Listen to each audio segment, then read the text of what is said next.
Hi, I'm Lee Colan. We're so glad that you could be with us today. I'm just thrilled about our guest today. Her name is Ebby Halliday. Ebby's been selling homes for over 60 years and is now known as the First Lady of Real Estate.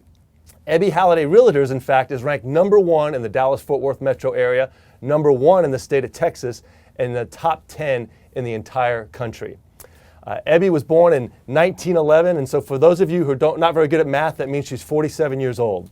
So we're just thrilled to have her here today. Ebby, thanks so much for your time. I really appreciate that. Indeed.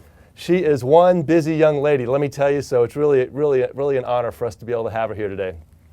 Ebby has a new book out that right here you can see, and I was just telling her a minute ago that's pretty impressive when the book, you look exactly like you do on the book, and she looks just terrific. And as I was reading the book, I just love in the opening, Ebby, you have a kind of an open letter to your family. And in that you share lots of advice and just great words to live by. And I was wondering if you might be willing to share just a couple of your favorite nuggets from the words of wisdom you share with your family, if you could share it with our audience today.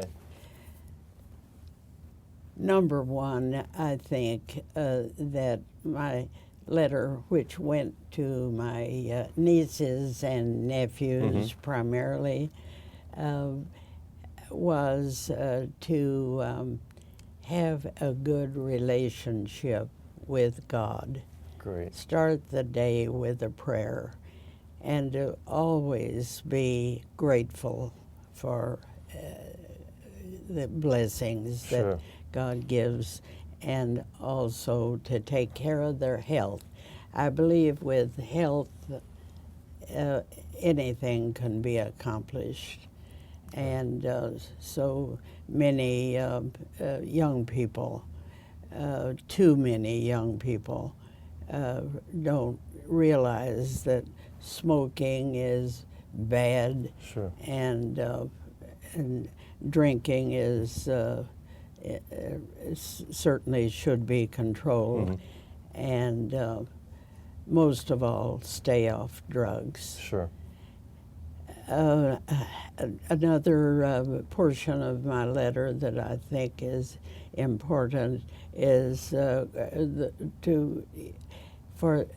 urge them to use gratitude as their a good word. Sure. I think that to be and to write handwritten notes of thank you. And by the way, she is the queen of handwritten notes. That's very great. important. Yep.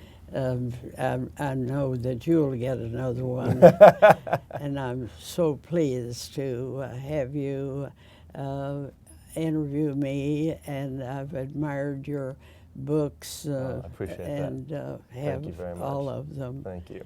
In our corporate office. Wonderful, thank you. The other bit of advice that I gave my nieces and nephews was to be careful whom they dated, because that might be the man that they would marry. That's right. And write down their criteria for a long-term engagement and marriage, and to be sure that those were the people they dated. Great.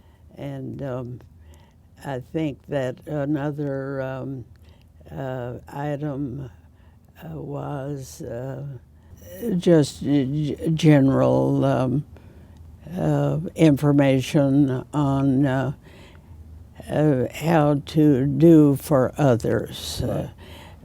My late husband had a sign on his desk till the day he died: do something for everyone, for someone every day. Every day, I remember that. And he did. That's wonderful. Well, I tell you, you know, we live in this high-tech world, but I always tell people that developing relationships is a high-touch job.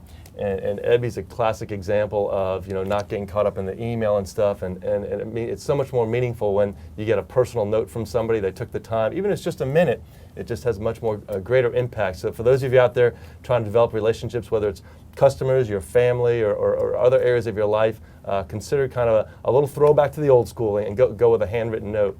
And I love what you say just about having an attitude of gratitude. And I remember hearing some research not too long ago that the #1 predictor in happiness in life was an attitude of gratitude. That in fact, once your earnings were kind of past the poverty level, there was really a zero correlation between how much money you made and how happy you were, which was kind of encouraging to me because I felt, Donald Trump can't be any happier than I can be, right? And so I think just being grateful for what you have versus looking toward what you would like to have is really wonderful. So I encourage you to go ahead and check out the books. Really wonderful. Just the first few pages, an open letter from Ebby to her family, just really truly words to live by.